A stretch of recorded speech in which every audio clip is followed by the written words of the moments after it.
എല്ലാവരും ഈ video skip ചെയ്യാതെ കാണണേ. ഇന്ന് വീട്ടിൽ കുറച്ച് അല്ലറ ചില്ലറ ജോലികളാണ്, ക്ലീനിങ്ങും മറ്റും കാര്യങ്ങളാണ്. അതിൻ്റെ കൂട്ടത്തിൽ എനിക്കൊരു കാര്യം കൂടിയും പറയാനുണ്ട് കേട്ടോ.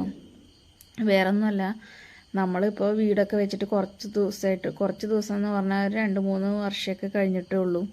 അപ്പോൾ അതുവരെയൊക്കെ ഞങ്ങളിങ്ങനെ ഷെഡിലാണ് ഇരുന്നായിരുന്നത്, ഓല മേഞ്ഞ പുരയിലായിരുന്നത്. അപ്പോൾ ഞങ്ങൾക്ക് പറഞ്ഞിട്ടുണ്ടെങ്കിൽ വേറെ സഹായിക്കാനൊന്നും ആളുണ്ടായിരുന്നില്ല. ഞങ്ങൾ 3 പെൺപിള്ളേരാണ്. അപ്പോൾ ഞങ്ങളൊക്കെ ഇങ്ങനെ ജോലിക്ക് പോയിട്ട് ചെറിയ ചെറിയ കടകളിലൊക്കെ പോയി നിന്നിട്ടാണ് ഞങ്ങൾ മുന്നോട്ട് പോയിരുന്നത്. അമ്മയ്ക്ക് കുറച്ച് പ്രായമായി, 60 വയസ്സ് 65 വയസ്സൊക്കെ ആയി. പിന്നെ അസുഖങ്ങളും കാര്യങ്ങളൊക്കെ ആയതുകൊണ്ട് അമ്മയ്ക്ക് അങ്ങനെ വലിയ ജോലിക്കൊന്നും പോകാൻ പറ്റില്ലായിരുന്നു. പിന്നെ ഈ തൊഴിലുറപ്പ് വന്നതുകൊണ്ട് പിന്നെ തൊഴിലുറപ്പിനൊക്കെ ഇങ്ങനെ പോകുന്നല്ലാണ്ടേ. അപ്പോൾ നമ്മളിങ്ങനെ ജോലിക്കൊക്കെ പോകുമ്പോൾ ഞങ്ങൾ ഓല മേഞ്ഞ പെരയിലൊക്കെ ഒരു കാലൊക്കെ പൊട്ടി വീണ് ഒരു സൈഡൊക്കെ ചെരിഞ്ഞിട്ട് അങ്ങനെയൊക്കെ കഴിയേണ്ടി വന്നിട്ടുണ്ട്. ആ സമയത്തൊക്കെ ഞങ്ങൾ ഒരുപാട് പേര് ഞങ്ങളെ പരിഹസിക്കുകയും കളിയാക്കുകയൊക്കെ ഞങ്ങളെ ചെയ്തിട്ടുണ്ട് കേട്ടോ. പക്ഷേ ഇന്നിപ്പോൾ നമുക്ക് ഇങ്ങനെയെങ്കിലും ഇങ്ങനെ ഒരു ഓടിട്ടൊരു വീട് നമുക്ക് ഉള്ള തന്നെ ഞങ്ങൾക്കിപ്പോൾ ഇത് അതിനെ സംബന്ധിച്ചിടത്തോളം അതും ഇതും കമ്പയർ ചെയ്യുമ്പോൾ ഞങ്ങൾക്ക് ഇത് സ്വർഗ്ഗമാണ്. ഞങ്ങൾക്ക് ഇതന്നെ ദൈവം ഞങ്ങൾക്ക് അതിന് വഴിയൊരുക്കി തന്നല്ലോ, ഇങ്ങനെയെങ്കിലും ഇങ്ങനെ എന്ന് പറഞ്ഞിട്ട്. ഇതും ഇല്ലാത്ത ആളുകൾ ഇപ്പോഴും ഇല്ലേ. അപ്പോൾ ഒരുപാട് വിഷമിച്ചൊരു സമയം ഉണ്ടായിട്ടുണ്ട് എന്ന് പറയുക. അപ്പോൾ അതുകൂടി ഒന്ന് പറയും വേണം എന്ന് വിചാരിച്ചിട്ടാട്ടോ ഈ വീഡിയോ ഇട്ടത്. എനിക്കതാണ് ഒന്നാമത്. എനിക്ക് ഭയങ്കര വിഷമമായിരുന്നു. കാരണം ജോലി കഴിഞ്ഞൊക്കെ ഒന്ന് വന്ന് കിടക്കാൻ ഒരിടമില്ലാണ്ടൊക്കെ വിഷമിച്ചിട്ടുണ്ട്. അങ്ങനത്തെ ഒരു സമയം ഉണ്ടായിട്ടുണ്ട്. അപ്പോൾ അത് ഒക്കെ ഓർക്കുമ്പോൾ ഒരു വിഷമം. പക്ഷെ എല്ലാവർക്കും എല്ലാതും ദൈവം ഒരുപോലെ കൊടുക്കില്ലല്ലോ. അങ്ങനെ വിശ്വസിക്കുന്ന ഒരാളാണ് ഞാൻ. അപ്പോൾ ഉള്ളത് നമ്മൾ സന്തോഷം വഴി കഴിയുക. ഉള്ളത് ദൈവം എല്ലാവർക്കും ഒരുപോലെ എല്ലാം കനിഞ്ഞു കൊടുക്കില്ലല്ലോ. അപ്പോൾ എനിക്ക് ആ ഒരു കാര്യത്തിൽ അത്രയേ ഉള്ളൂ പറയാൻ എല്ലാവരോടും.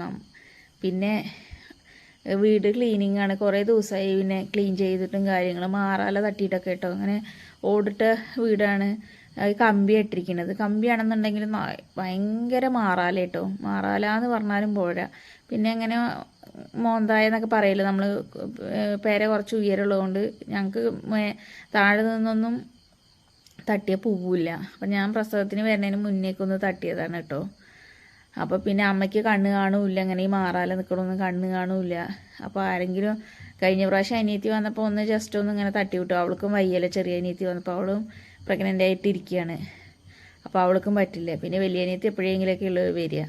അപ്പോൾ ഞാനിപ്പോൾ പ്രസവിച്ചെണീച്ച് ഇപ്പോൾ 90 കഴിഞ്ഞ് ആ സമയമായിരിക്കണം കേട്ടോ. അപ്പം ചെറിയ ജോലികൾ, അങ്ങനെ വലിയ ഭാരപ്പെട്ട ജോലികളൊന്നും ചെയ്യണില്ല. എന്നാലും അപ്പം ഞാനും അമ്മേനെ സഹായിക്കാമല്ലോ എന്ന് വിചാരിച്ചു. അമ്മേനെ അവനപ്പോൾ വീട് ക്ലീൻ ചെയ്യുക കേട്ടോ.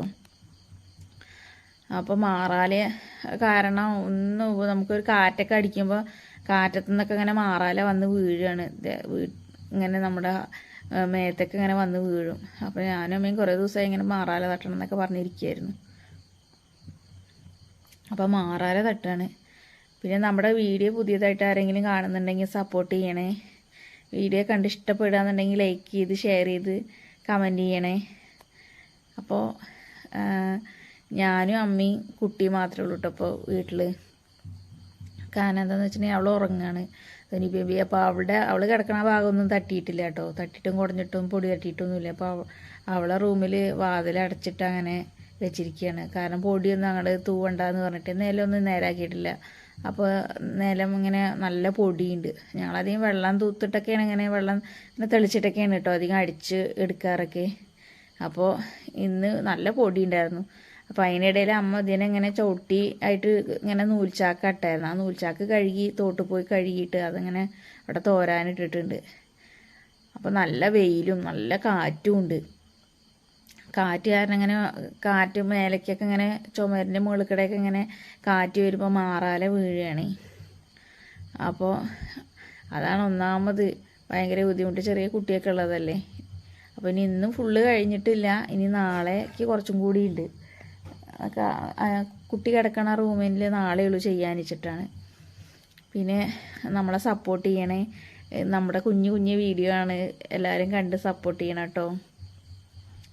നമ്മൾ ചെറിയൊരു ചാനലായിട്ട് മുന്നോട്ട് പോവുകയാണ്. നിങ്ങൾ സപ്പോർട്ട് ഉണ്ടെങ്കിലാണ് നമുക്ക് മുന്നോട്ട് പോകാൻ പറ്റുള്ളൂ. അപ്പോൾ അതാ അമ്മ കല്ലും കുറച്ച് അടുക്കളയുടെ സൈഡിൽ കുറച്ച് മെറ്റലും ഒക്കെ ഉണ്ടായിരുന്നു കേട്ടോ. അപ്പോൾ അത് ആ കല്ലൊക്കെ ഇങ്ങനെ പെറുക്കിയെടുക്കുകയായിരുന്നു. അത് മുറ്റത്ത് കൊണ്ടുവന്നിട്ടാലോ എന്നൊക്കെ പറഞ്ഞിട്ട്. അപ്പോൾ അതൊക്കെ കഴിഞ്ഞ് പരിപാടിയൊക്കെ കഴിഞ്ഞു. കനാലിൻ്റെ സൈഡിൽ വീടിൻ്റെ ഫ്രണ്ടിൽ നിന്ന് ഭയങ്കര കാട്, പാറ്റയും വണ്ടും പ്രാണികളും വരിക രാത്രി കേട്ടോ. അപ്പോൾ ആ കാടൊക്കെ കുറച്ച് വെട്ടാലോ എന്ന് വിചാരിച്ചിട്ട്, നമുക്ക് കൈവേദനയാണ് എന്നാലും കുറച്ച് വെട്ടാലോ, ഒന്ന് വയ്ക്കുന്ന പോലെ വെട്ടാമെന്ന് പറഞ്ഞിട്ട് കുറച്ച് കാട് വെട്ടുകയാണ്. അപ്പോൾ ആ സമയത്താണ് ഏട്ടൻ വന്നത് കേട്ടോ. അപ്പോഴേക്കും 4:30-5 മണിയൊക്കെ ആവാനായി കേട്ടോ. ആ ടൈമോടെ ഞാൻ പോയി കുളിച്ചു കേട്ടോ. അത് പറയാൻ മറന്നുപോയി. അമ്മ അതാ മുറ്റടിക്കുന്നുണ്ട്. അപ്പോൾ ഏട്ടന് വന്ന് കുട്ടീനെ കാണാൻ. കുട്ടീനെ എന്നും കാണണം ഏട്ടന്, അല്ലെങ്കിൽ ഏട്ടനൊരു സമാധാനം ഉണ്ടാവില്ല. അപ്പോൾ അമ്മ അതാ മുറ്റടിക്കുകയാണ്. ഏട്ടൻ കുട്ടീനെ എടുത്തിട്ട് ആ കനാലിൻ്റെ മുകളിൽ പോയിട്ട് കുട്ടീനെ എടുത്തോണ്ട് നടക്കുക കേട്ടോ. അപ്പോൾ വെയിലൊക്കെ ആറിയിരിക്കണു, അതുകൊണ്ട് പിന്നെ കുഴപ്പമില്ല. കാറ്റാണെന്നാലും കാറ്റത്തൊന്നും ഇങ്ങനെ കൊണ്ടുപോകാനൊന്നും പാടില്ല.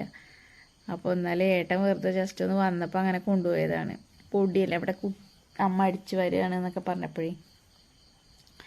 അപ്പോൾ നമ്മുടെ വീഡിയോ എത്രയേ ഉള്ളൂ. കാരണം എന്താണെന്ന് വെച്ചിട്ടുണ്ടെങ്കിൽ നമ്മുടെ വീഡിയോ കാണുന്നവരാരെങ്കിലും ഉണ്ടെങ്കിൽ നമ്മളെ സപ്പോർട്ട് ചെയ്യണേ.